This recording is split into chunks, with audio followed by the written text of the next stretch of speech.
Assalamualaikum sahabat Ummahat. Semoga kita selalu sehat dan dalam hidayah Allah. Hamdan wa syukrun laka ya Allah. Wassalatu wassalamu laka ya Rasulullah. Sahabat Ummahat, dalam kesempatan ini saya akan berbagi tentang biografi Imam Syafi'i. Mengapa sih sebagian besar masyarakat Indonesia mengikuti mazhab Syafi'i? Apa keistimewaan dan kehebatan beliau? Mari kita cari tahu dari buku biografi Imam Syafi'i yang ditulis oleh Dr. Thariq Suwaidan ini, dan biografi 4 Imam Mazhab yang ditulis Abdul Aziz As-Sinawi. Imam Syafi'i dilahirkan di Gaza, Palestina pada tahun 150 Hijriah, bertepatan dengan wafatnya Imam Abu Hanifah, guru para ahli fikih Irak. Beliau adalah imam metode qiyas. Jadi, Imam Abu Hanifah wafat, Imam Syafi'i lahir.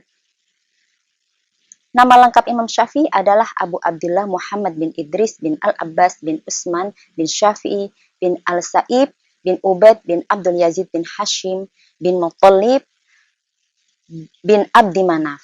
Jadi nama Syafi'i diambil dari nama kakek beliau yang merupakan sahabat kecil Nabi Muhammad generasi akhir. Akar nasab Syafi'i bertemu di akar nasab Nabi Muhammad SAW di moyangnya yang bernama Abdi Manaf. Abdi Manaf memiliki 4 putra, yaitu Hashim. Darinya terlahir Nabi Muhammad SAW. Kemudian Muttalib, darinya terlahir Imam Syafi'i, serta Naufal dan Abdus Syam, kakek moyangnya Bani Umayyah.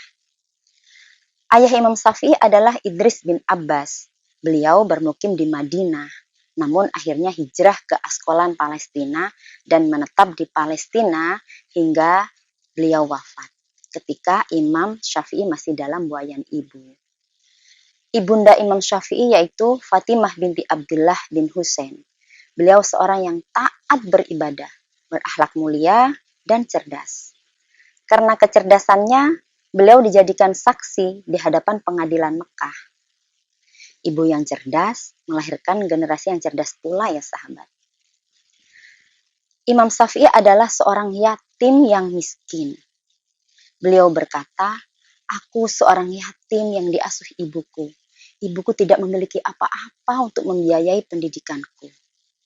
Namun, ibunda Imam Syafi'i tetap bersemangat memperhatikan pendidikan putranya.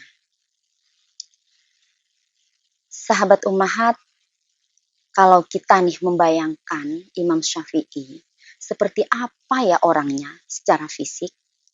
Secara fisik, beliau memiliki postur tubuh yang tinggi, langsing, pipi agak cekung, kulit coklat, kening lebar, dan tampan serta berwibawa.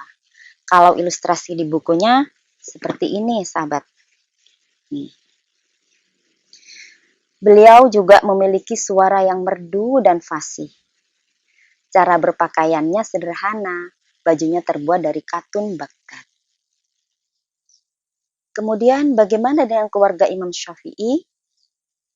Istri beliau bernama Hamidah binti Ambasah bin Amar bin Utsman.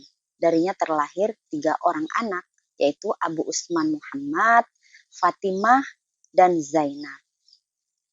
Oke sahabat, kalau tentang kecerdasan, bakat, dan keistimewaan beliau sudah tidak diragukan lagi.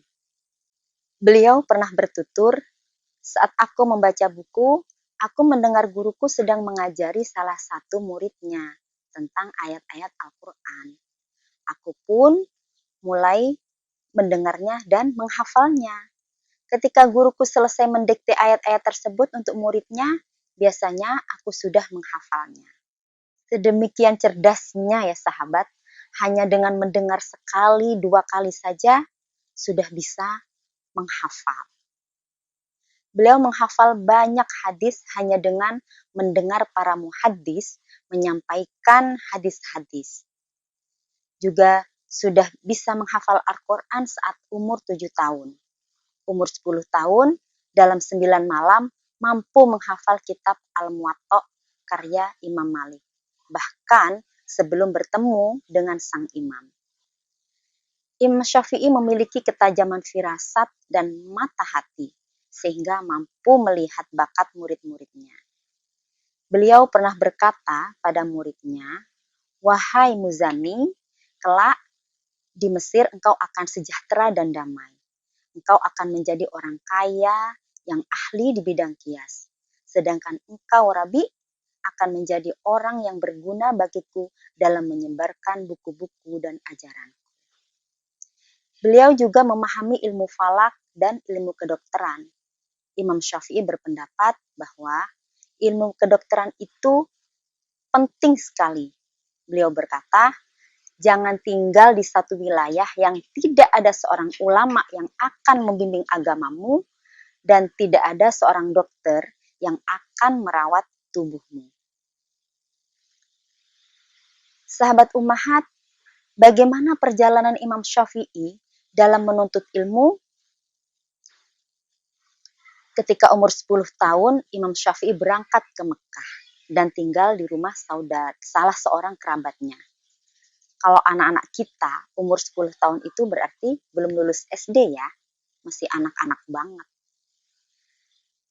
Di Mekah, Imam Syafi'i belajar sastra Arab dan syair pada kaum Huzail selama 17 tahun. Ada yang berpendapat 10 tahun. Imam Syafi'i menciptakan banyak syair.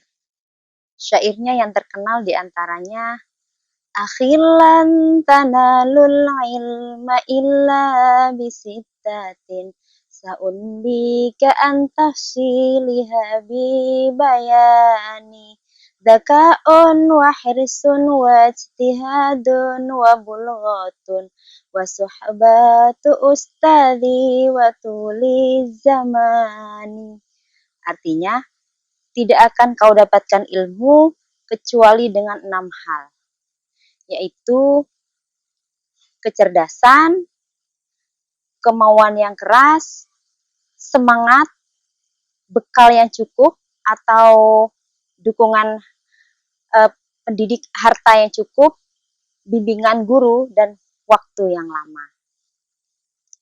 Syair beliau yang lain yang juga terkenal yaitu, "Safir tajid iwadan amman tufarikuhu wansab, inna ladhidzal aishi fin nasabi."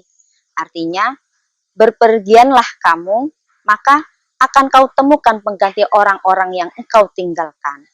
Bekerja keraslah, karena sesungguhnya kenikmatan hidup ada pada kerasnya usaha.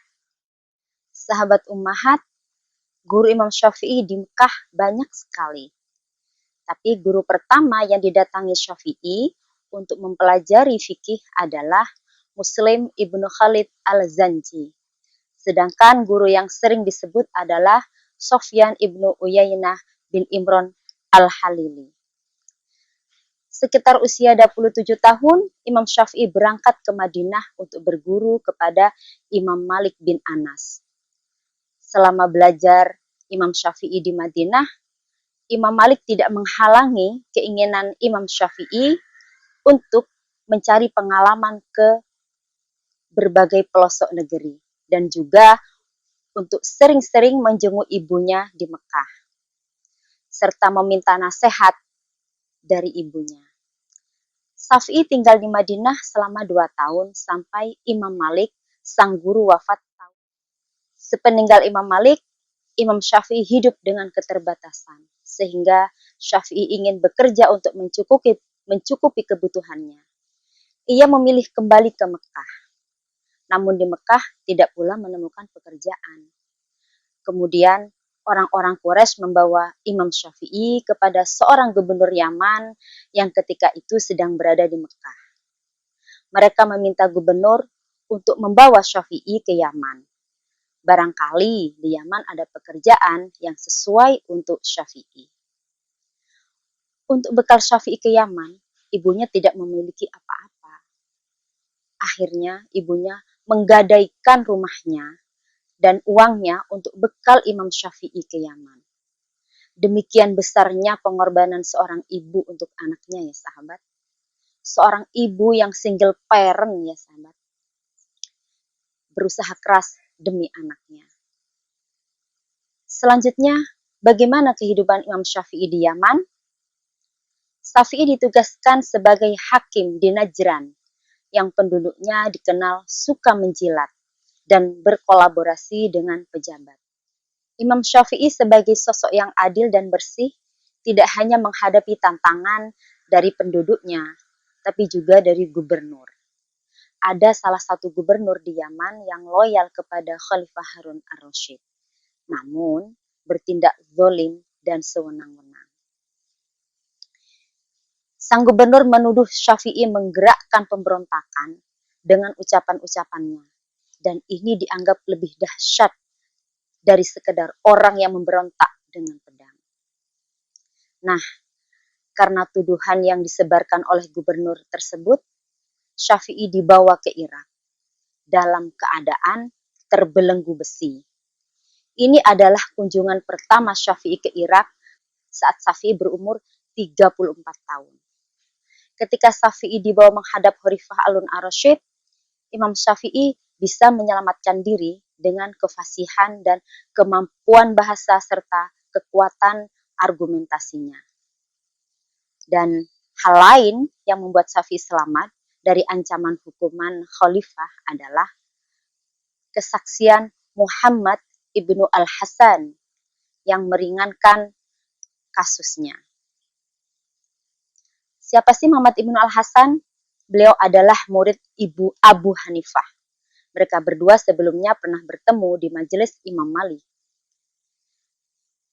Setelah keluar dari istana Khalifah ar-Rasyid, Syafi'i mampir ke rumah Muhammad ibnu al-Hasan. Di situ beliau membaca buku-buku yang ditulis al-Hasan. Beliau tertarik dengan buku-buku tersebut dan selanjutnya Syafi'i menetap di Baghdad sebagai murid Ibnu al-Hasan. Syafi'i di Baghdad sekitar 2 tahun. Pada masa itu, kepemimpinan fikih Irak berada di tangan Abu Hanifah.